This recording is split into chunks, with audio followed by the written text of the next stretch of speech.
Well, another spending showdown right around the corner. Congress will soon vote on raising the U.S. debt limit. Today, House Majority Leader Eric Cantor said this is a chance to pressure the White House on spending reform.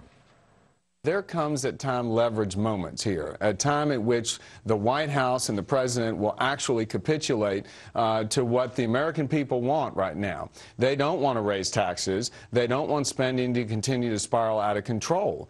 And he talked about Medicare and Medicaid reform and tying it to the debt ceiling. For a fair and balanced debate, these gentlemen join us. Republican Louisiana Congressman John Fleming, a member of the House Armed Services Committee, and Democratic New York Congressman Eliot Engel is a member of the House Energy and Commerce Committee.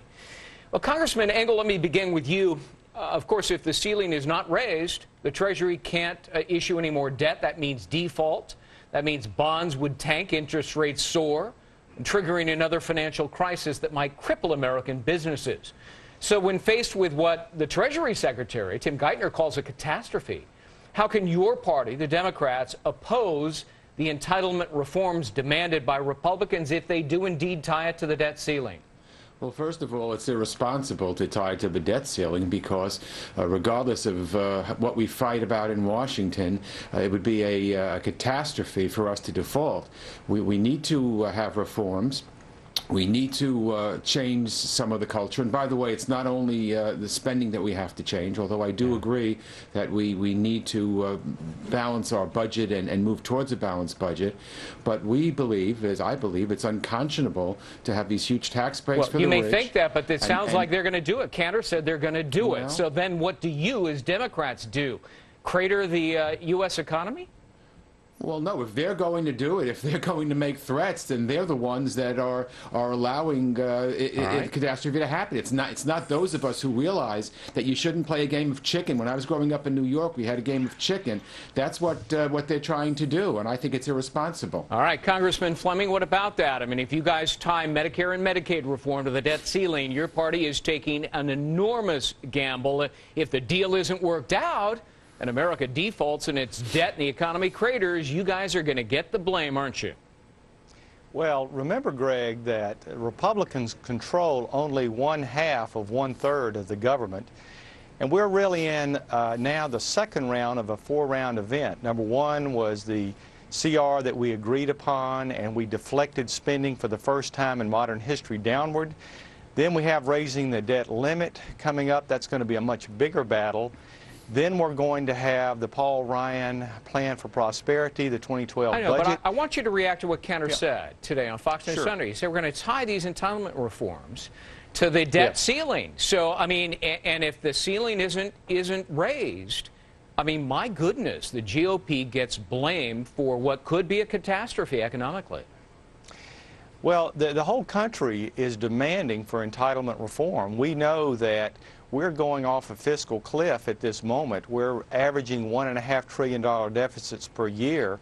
And if we don't do it at a moment in history where we have some leverage, even though we are a minority part of government, it's never going to get done. So we're trying to avert a future bigger disaster by coming to the point of a showdown, which I think will work very well. Congressman Engel, 2 months ago, the president had his chance. He delivered his budget. No spending cuts, no entitlement reform. He ignored his own debt commission. Suddenly now, he's had some cathartic reaction, a change of heart. On Thursday, we learned today, the White House will present a brand new plan, which will include spending cuts and entitlements, but only after the Republicans did it. So when it comes to leadership, isn't it true that the president is following, not leading?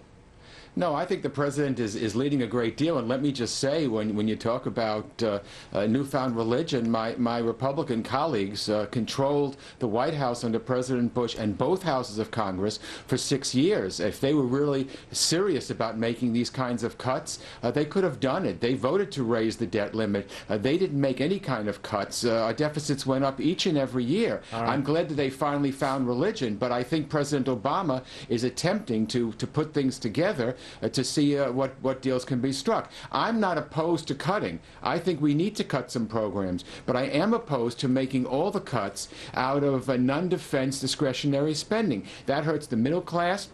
That hurts poor people, that hurts working people, and at the same time you give these tax breaks to the rich and help to the large corporations and big oil.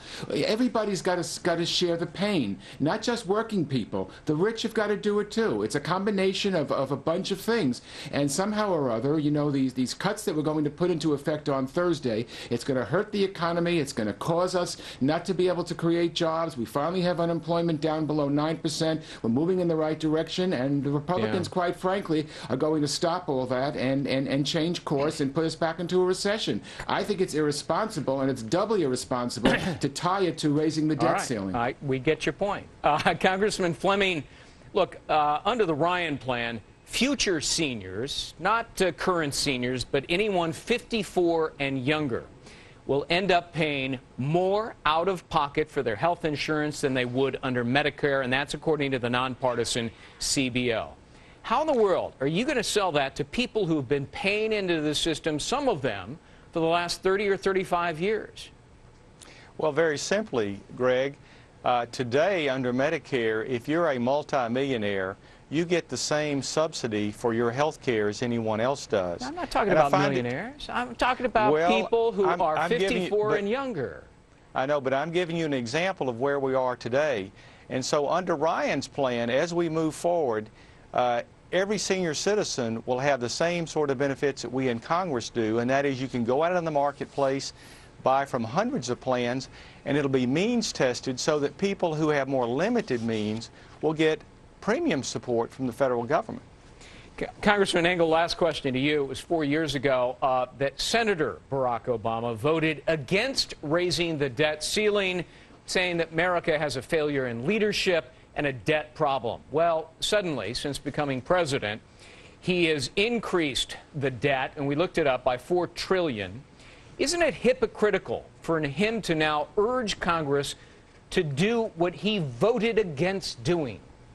I think what happens, and you know this, Greg, in Washington generally, the majority party votes to raise the debt limit, and the minority party does not. So I think the president is fully aware of... So he didn't vote his conviction? Is that what you're saying? Well, you know, there are a lot of politics, frankly, that comes into every vote. I think that the president understands, the way I understand, and the way the Republicans should understand, that playing chicken with the debt ceiling would be a terrible thing for this country. Again, we all know the American people sent us here to Washington to look, I think, towards the center, quite frankly, and to come up with plans that both sides can compromise on. All right. But what we have is this game of chicken, and this, you know, the Tea Party keeps pushing the Republicans more and more to the right, and that's what we're responding to. That's what they're responding to, and it's irresponsible. Did you see the poll numbers? Half of Americans identify with the Tea Party, not members of Congress. Well, I got to leave it at that. We're completely out of time. I got to get to our correspondent in Libya. Congressman John Fleming, Congressman Eliot Engel, thanks very much. Thank you.